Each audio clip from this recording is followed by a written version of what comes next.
हाय, मैं हूं Dev and you are watching Bollywood close up. आज से कुछ साल पहले अलग अलग भाषाओं की फिल्मों के बीच दीवारें हुआ करती थी। आज हम बात करेंगे एक ऐसे जीनियस की जिसने आज से 30-40 साल पहले उन्हीं दीवारों को तोड़ दिया था। The great Mani Ratnam, who turns a year older in June. Let's take a look at his association with Bollywood. First film. Mani Ratnam sir's first film was Pallavi Anu Pallavi, जो कन्नड़ में बनी थी और 1983 में रिलीज हुई थी। इस फिल्म के हीरो थे हमारे अपने अनिल कपूर। हुआ यह कि मणि रत्नम सर ने अनिल कपूर सर की एक तेलुगु फिल्म देखी थी वामसी वृक्ष, और उस फिल्म में उन्हें अनिल कपूर सर का काम बहुत अच्छा लगा था। पल्लवी अनु पल्लवी में अनिल कपूर सर के अलावा बॉलीवुड के और दो रिप्रेजेंटेटिव्स भी थे, Lakshmi, whom we remember as Julie, and Kiran Vairale, whom we saw in films like Sagar, Namkeen, and Naram Garam. The Don. The first Mani Ratnam film which gave him national prominence was Nayakan, starring Kamal Hassan. यह film Tamil में बनी थी और release हुई थी 1987 में। The story of a man who becomes an underworld don, Nayakan is an all-time classic that has been rated by Time magazine as one of the 100 greatest movies of all time. इस film का भी एक Bollywood connection था। टीनू आनंद साहब, जो Kaliya direct कर चुके थे और उस वक्त शहनशाह नाम की बड़ी फिल्म डायरेक्ट कर रहे थे, उन्होंने नायकन में एक बहुत इंपॉर्टेंट रोल किया था। Nayakan was remade as Dayavan by Firoz Khan साहब इन हिंदी। सारी कास्ट नई थी with one exception. Tinu Anand साहब ने दयावान में वही रोल किया जो उन्होंने नायकन में किया था। Dubbed films. 1990s के दशक में मनी सर की कई फिल्में हिंदी में डब हुई along with the songs. The two most prominent films that were dubbed in Hindi were रोजा and Bombay.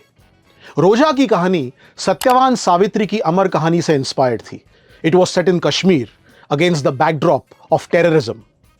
Bombay was a film that advocated communal harmony. दोनों फिल्में तमिल में बनी थी, लेकिन उनमें बॉलीवुड का रिप्रेजेंटेशन था। रोजा had Madhu, whom we all remember from फूल और कांटे, and Pankaj Kapoor. Bombay had Manisha Koirala, Tinu Anand and Sonali Bendre. रोजा और बॉम्बे के गाने जो हिंदी में डब हुए बहुत बड़े हिट हुए, बहुत लोकप्रिय हुए। इनफैक्ट उन्हीं गानों की वजह से ए.आर. रहमान साहब को 1995 में Filmfare R D. Burman award मिला। पार्टनर्स। लेट 1990s में मणि रत्नम, शेखर कपूर और राम गोपाल वर्मा, इन तीन दिग्गज फिल्म मेकर्स ने एक दूसरे की फिल्मों को सपोर्ट करने के लिए इंडिया टॉकीज नाम की कंपनी लॉन्च की। One of the films they backed through India Talkies was Dil Se, which was Mani sir's first original Hindi film. इन तीनों फिल्म मेकर्स में एक कॉमन बात है, वो ना तो किसी फिल्म इंस्टीट्यूट में गए और ना तो उन्होंने किसी डायरेक्टर को असिस्ट किया before becoming directors themselves. Mani Ratnam graduated from Mumbai's Jamnalal Bajaj Institute of Management and started working as a consultant. लेकिन वहां उनका दिल नहीं लगा और फिर वो फिल्म मेकर बन गए Dil Se. Original Hindi films. Mani sir directed 4 original Hindi films. 1998 में उन्होंने बनाई दिल से, स्टारिंग शाहरुख खान, मनीषा कोइराला एंड प्रीति जिंटा। उसके बाद 2004 में आई Yuva, which was a multi starrer. It had Ajay Devgn, Abhishek Bachchan, Vivek Oberoi, Kareena Kapoor, Rani Mukerji, Esha Deol, Om Puri, Sonu Sood and many more. उसके बाद 2007 में गुरु फिल्म रिलीज हुई, which was loosely based on the life of Dhiru भाई अंबानी, जिसमें थे अभिषेक बच्चन, ऐश्वर्या राय, आर्या बब्बर, मिथुन चक्रवर्ती और कई और। 2010 में आई रावण, जिसमें ऐश्वर्या राय, अभिषेक बच्चन, गोविंदा और विक्रम ने काम किया था।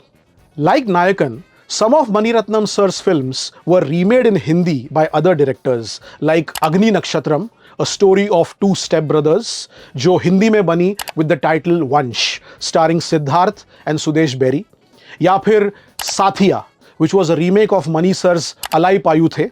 साथिया में विवेक ओबेरॉय और रानी मुखर्जी ने लीड रोल्स किए, and the film was directed by शाद Ali, who was Mani Ratnam sir's assistant. ऐसा सुनने में आया है कि Mani Ratnam sir and Kamal Haasan sir are working together on a film for the first time in 37 years after नायकन.